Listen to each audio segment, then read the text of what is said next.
নমস্কাৰ, মোৰ ইউটিউব চেনেলৰ অভিভাৱকসকললৈ। আজি আমি আপোনালোকক ভিডিঅ' এটা অৱগত কৰিব বিচাৰিছোঁ অংগনবাড়ী কেন্দ্ৰৰ পৰা।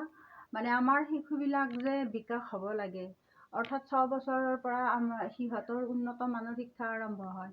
আৰু সেই শিক্ষা পাবলৈ হ'লে উন্নত মানৰ শিক্ষা পাবলৈ হ'লে প্ৰত্যেক শিশুৰে শাৰীৰিক, মানসিক আৰু এই যে আমি বিকাশবিলাক দিছোঁ, সৃজনীমূলক, বৌদ্ধিক বিকাশ, এই 5টা বিকাশ হ'ব লাগিলে শিশুবিলাকৰ স্বাস্থ্য ভালে থাকিব লাগে। আৰু সেই স্বাস্থ্য ভালে ৰাখিবৰ কাৰণে আমাৰ 3 বছৰৰ শিশুবিলাকক, অৰ্থাৎ 2 বছৰৰ মাতৃ গাখীৰ আমাৰ মাতৃৰ দুগ্ধ 6 মাহলৈকে শিশুৰ বাধ্যতামূলক, আৰু 6 মাহ পাৰ হোৱাৰ পিছত যিবিলাক আহাৰ খুৱাব লাগে আমাৰ এখন শিশুবিলাকৰ কাৰণে মাকবিলাকে এখন ৰুটিন কৰা দৰকাৰ আমাৰ শিশুখিনিক শিক্ষা দিয়াৰ আগত। আৰু সেই ৰুটিন মতে আমাৰ খাদ্যৰ ভিতৰত আজি আমি দেখুৱাব বিচাৰিছোঁ বা জনাবলৈ বিচাৰিছোঁ আপোনালোকক। আমাৰ খাদ্য 7 প্ৰকাৰৰ খাদ্য হয়।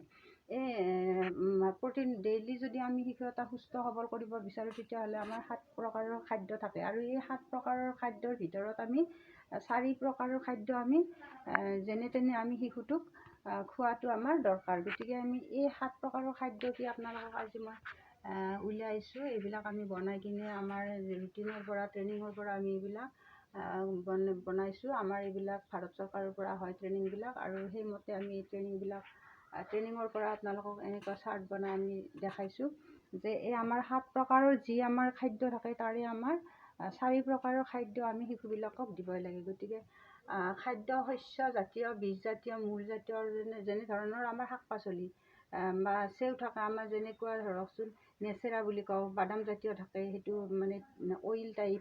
গতিকে সেনেকুৱা শ্ৰেণীৰ 2 নম্বৰতে।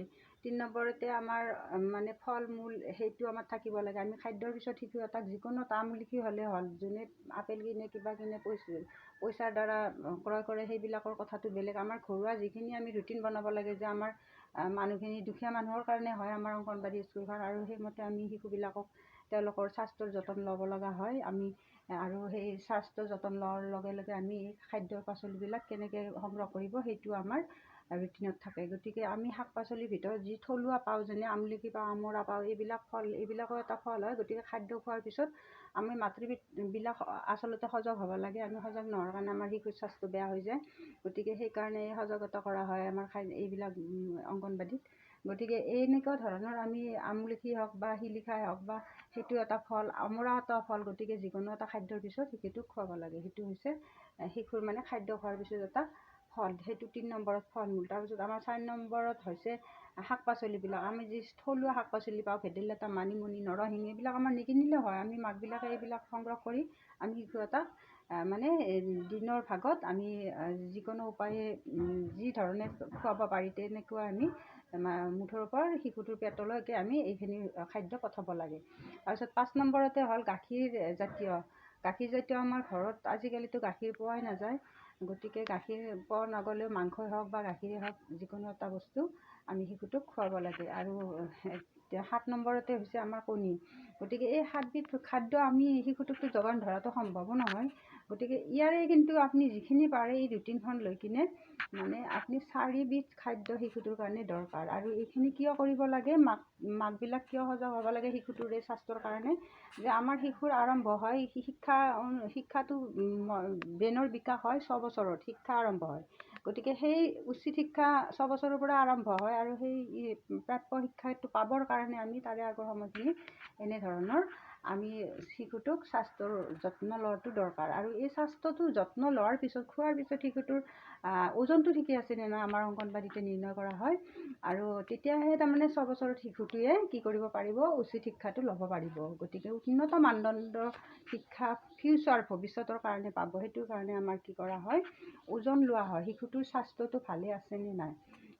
আৰু যিহেতুকে পঢ়িবৰ কাৰণে 6 বছৰৰ পৰা শিশু এটাৰ স্বাস্থ্য ভালে থাকিব লাগে, তাৰে কাৰণে আমাৰ এটা এইটোৱে উপদেশমূলক হিচাপে অলপ আমাৰ ইয়াত খাদ্য যোগান ধৰে। যে খাদ্য খালেহে শিশুৱে কি হ'ব পাৰে, নিয়মিতভাৱে খাদ্য খাব পাৰিলেহে শিশুৱে কি হ'ব পাৰে, পঢ়িবৰ কাৰণে প্ৰস্তুত হ'ব পাৰে। তৈয়াৰ কৰা হয়, আমি চব অংগনবাড়ীত তৈয়াৰ কৰোঁ, শিশু এটা পঢ়িবৰ কাৰণে 6 বছৰলৈ প্ৰস্তুত কৰোঁ।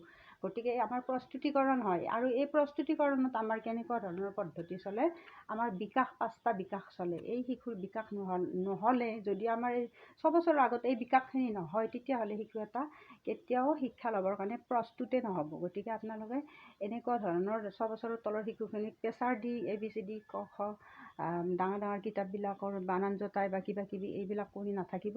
গতিকে প্ৰথমতে শিশুবিলাক 6 বছৰৰ আগত আপোনালোকে বিকাশ যিমান পাৰে এইখিনি সময় বিকাশৰ কাৰণে দিয়ক।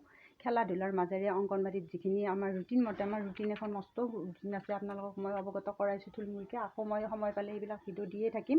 গতিকে কিয় দিব লগা হৈছে যে অংগনবাড়ীত যে বহুত ভাল এটা শিক্ষা, উন্নত মানৰ এটা শিশুৰ উজ্জ্বল ভৱিষ্যত আছে এই অংগনবাড়ীতে, সেই বস্তুবিলাক আমাৰ ৰাইজবিলাকে সজাগ নহয় বুলি আমি অনুভৱ কৰিব পাৰিছোঁ। কাৰণ সিহঁতে কেৱল ভাবে যে আমাৰ স্কুলত কেৱল খাদ্য চলে আৰু মাছ পানীবিলাক সংগ্ৰহ কৰি থাকে। এই পদ্ধতি অৱলম্বন কৰাৰ কাৰণে মই এই ভিডিঅ'টো আপোনালোকক জনাই আছোঁ। গতিকে ভিডিঅ'বিলাক চাই থাকিব। মোৰ ভিডিঅ'বিলাক মই যেনে তেনে দি আছোঁ, কোনো ধৰণৰ মানে শিক্ষাটোহে মই পাবৰ কাৰণে কৰি আছোঁ, কিন্তু কোনো ধৰণৰ ইয়াত মই ব্যৱসায় টাইপত কৰা নাই। গতিকে ইমান উন্নত মানৰো নহয়, তথাপিতো আপোনালোকে কথাখিনি অকণমান ধৈৰ্য সহকাৰে বুজি ল'ব। আগলৈকো মই ভিডিঅ' দিম। ধন্যবাদ। আজিৰ ভিডিঅ'টো ইমানেই আছিল।